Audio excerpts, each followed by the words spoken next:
Hello friends, I'm atuldahale and welcome to my YouTube channel. In ongoing Online Nations Cup, in the first round, Russia was paired against Europe, and in this heavyweight match, there was one battle which was going to be fought very hard, and the battle was between Vladislav Artimiev and Leon Aronian. We know that both the players are world-class players and they are very strong, and they did not disappoint us in this game.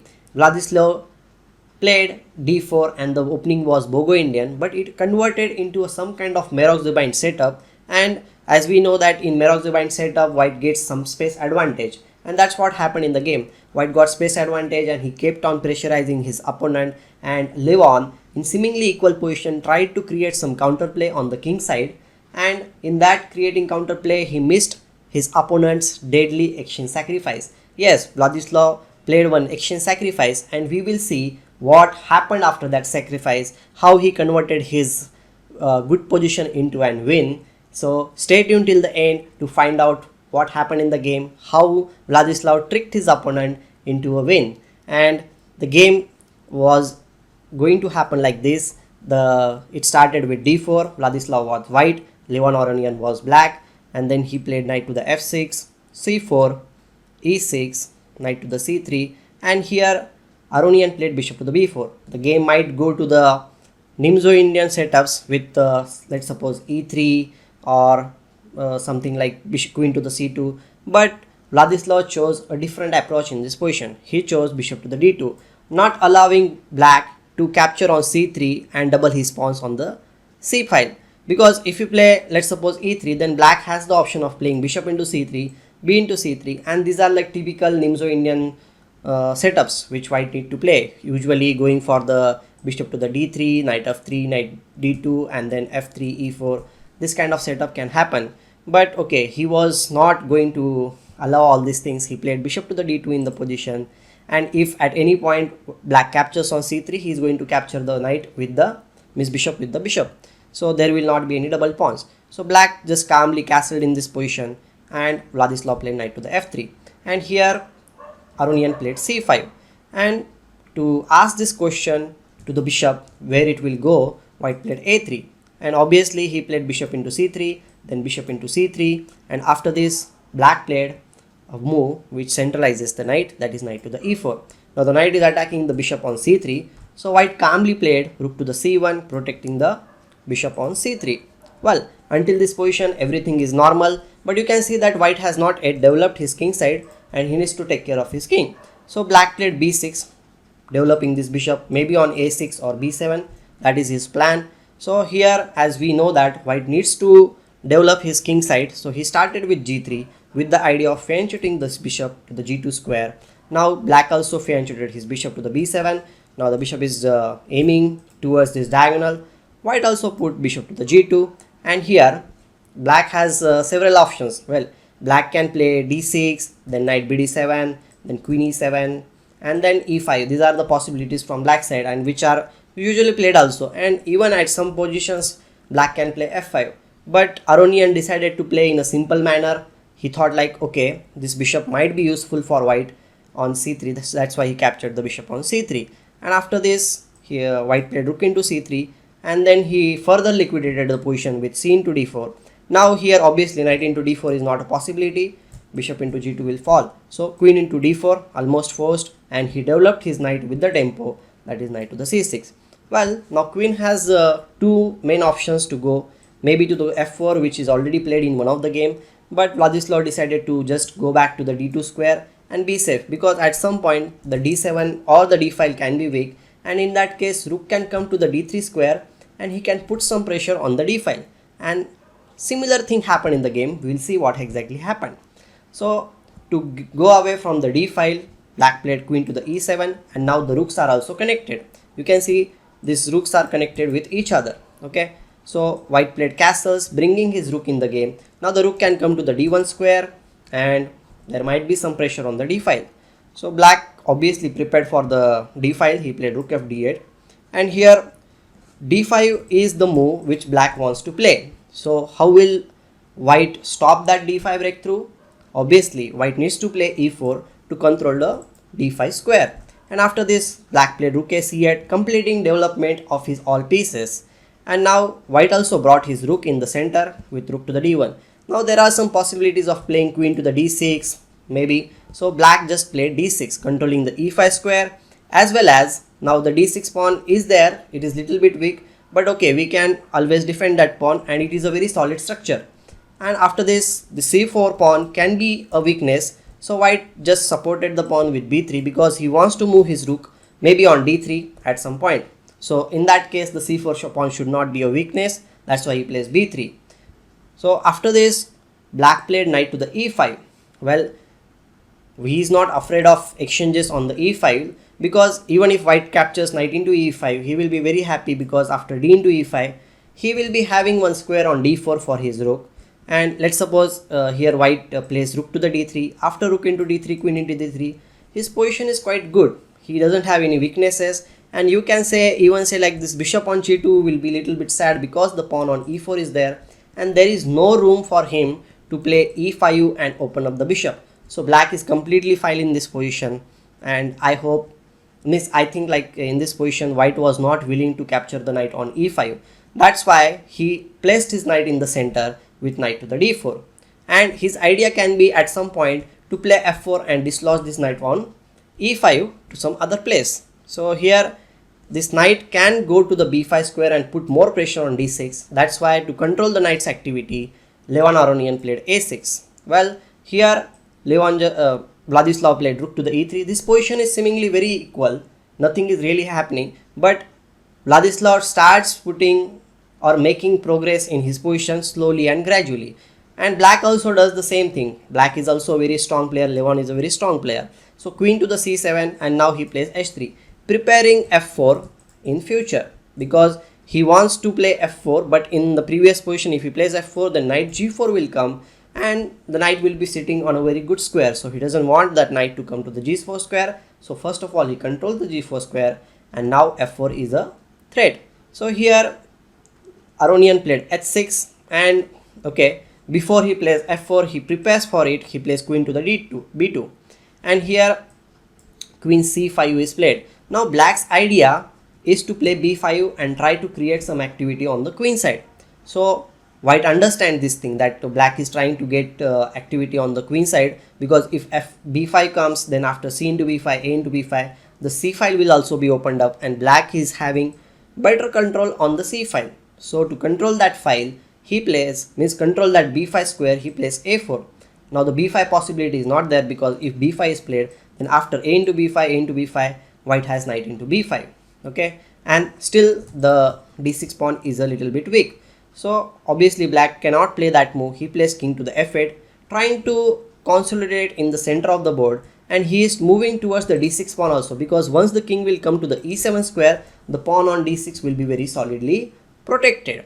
So here, well, this queen is there on this diagonal, and white wants to play, as I told you earlier, he wants to play f4. So he gets his king away from that diagonal. He plays king to the h2. Now king is safe on the h2 square, plus there is no pin or anything on this diagonal. So after this he plays a5. So after a5 everything is closed on the queen side, that we can see these pawns are there and these pawns are there, so nothing will change on that particular region. So to support the rook on e3, white plays queen to the e2, and now as I was always telling, f4 is a possibility, but white is not rushing for it, because if he plays f4, then it is definitely that white is creating some weaknesses in his own camp. Okay, he doesn't want to create weaknesses in his own camp right now. He will play for it, but slowly and gradually. So black understands that white's knight in the center is a very strong piece, and white is having this g2 bishop, but that is not a good bishop because it is being controlled by his own pawn on e4, and these pawns are also on the light square. So if endgame happens, any kind of endgame happens where the bishops are there on the board, then it will be a favorable position for the black side. So he decided to exchange the knight on d4 with knight to the c6, and here, okay, Vladislav understood that his knight is going to be exchanged, so he understands that the d6 pawn is still a weakness, so he plays rook e d3. Now after this, knight into d4, rook into d4, there is still pressure on d6 square, so he plays rook to the c7, preparing rook c d7, so that he can protect the pawn on d6. The whole thing is going on the d file. It is very funny, right? Well, here he puts more pressure on the d file. He plays triples his heavy pieces on the d file. Now he needs to protect the d6 pawn, so he plays rook c d7, and now rook to the d3.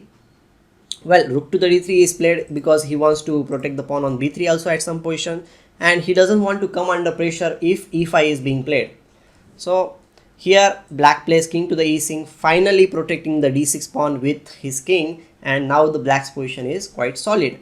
But Vladislav understands he needs to create some counterplay in order to win, or maybe to get some kind of a play. As he is having lot of space in this position, he goes for f4 with some ideas like maybe at some point he will play f5 and extend on the e6 so that he can control more of this f file.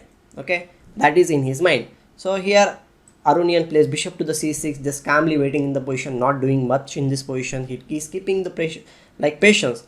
White plays rook to the f1, further preparing for f5, and in this position Levon Aronian loses his patience. He thinks that okay, maybe I can create some counterplay on the king side and I will be having some play, because here in this position the move which he played was not at all necessary. He plays g5, which is completely unnecessary in this position, because white is actually trying to create some play on the king side or on the other flank, and black is now helping him. Maybe his thought process was like, after f into g5, h into g5, his queen will be having a good square on the e5 square, and e5 pawn will never be played, and he will be able to put pressure on the e4 square. But if he goes for this thing, he missed one very important thing, and Vladislav spotted this thing very quickly. He understood that in this position, if the queen comes on the e5 square, then his position will not be that good. And he understands this. Another thing is also that his opponent is still keeping his king in the center of the board. So if in case the position gets opened up, then he might have great winning chances. And then, like in Petrosian style, he gives exchange sacrifice and he plays rook to the d5. Now the queen is not having any good squares. Obviously, queen into g5 is the next threat. So black was obviously kind of forced to play bishop into d5. And after that, white grabbed his opportunities. He played queen into g5. Now the king is in trouble. He played king to the f8, and after c into d5, this position is almost lost for black. Yes, it is very bad position for black. Let's suppose in this position black tries to play e into d5. What really happens? So here white can play queen to the h6 check. If king e7, then he can give queen f6 check, and king is really helpless in this position. And after rook to the f5, the pawn will fall, and there is also a possibility of playing e6, e5, e6, and to bring this bishop at any point in the game, h4 is also one of the possibilities, playing bishop to the h3. So let's suppose if black tries to get his king away from that main action which is happening in the center, if he plays something like rook e7 in this position, we can calmly play h4, because if king d7 is played in this position, we can play bishop rook into d5, and now the bishop will come to the h3 square and the king will be in a very bad shape. So obviously he did not wanted to open up the position further with e into d5. He played rook e7. His idea is quite clear. He wants to run away with his king on the queen side. So what to do in this position? Well, if you give him normal check like queen h6 check, then he will play king e8 and he will be very happy to go to the d7 square on the next move. And let's suppose another thing was also there in the position, that if you try to control the c file and let's play rook to the c1, then he will be very happy to play queen to the d4, because this queen will be controlling this diagonal. Like even if you play queen h6, black will play queen g7, and his king doesn't need to go anywhere. His king will be safe on the king side only. So when you understand this thing that the queen is coming and you need to stop it, so what to do in this position? So Vladislav played one amazing move in this position, understanding all these intricacies in the position, and he plays e5. This was a very deep sacrifice in the position, because what he is doing in this position is like he is blocking this queen's diagonal. The queen will not have any squares to come back in the game on the king side. As you can see that the queen is now stranded on the queen side, and it is very difficult position for him. So let's suppose if he plays king to the e8 in this position, then rook c1 is a very calm move, and if queen d4 is played, then we can play e into d6, because after rook into d6, it will be queen g8 check, king to the d7, and queen c8 is a check and mate. And if it doesn't capture on d6, let's suppose he plays rook to the b7 or something like this, then we can simply play queen to the g8 check, king d7, and after queen to the f7, king to the d6, then queen into e6 is a check and mate. So obviously this king is in a lot of trouble and he cannot really save himself. So to create some more space for the king and to control the c file, Aronian tried rook to the c8. But if he plays rook to the c8, then we can see that here he is controlling the c1 square. So Vladislav was not going to stop there. He played rook to the f4 with the idea of playing rook to the c4, and the c8 rook will be falling. And here obviously the position is already difficult. Aronian played rook d into e5, and after that rook to the c4, the rook on c8 is going to be lost. So he decided to give up the queen, but that did not help him. And after queen h6 check, king to the e8, rook into c5, he was completely queen down in this position, and after few moves black just resigned. I'll just go through the moves for the sake of, and this bishop d5, again a good move, winning another pawn. And after this check, bishop came back very calmly and king is quite safe. Now white is going to push his h pawn, and black is completely lost in this position. And after this few moves, he just resigned, because now e pawn is not going to be pushed anywhere, because queen will be capturing c2 rook, and this is kind of hopeless position. So Aronian finally resigned. So in this game we can see that the rook d5 sacrifice, which came as a surprise for Aronian, was very dangerous. So we can learn something from this. Then don't let your guard down, always be alert for your opponent's ideas. There might be some kind of surprises which are waiting for you. There is no position as completely equal position. We should always be on alert. So I hope you enjoyed this video also, and you like this game also. You might share with this game with your friends also. And if you are not subscribed to my channel till now, do subscribe. We will be coming up with more interesting game from this Nations Cup. See you then. Take care. Bye.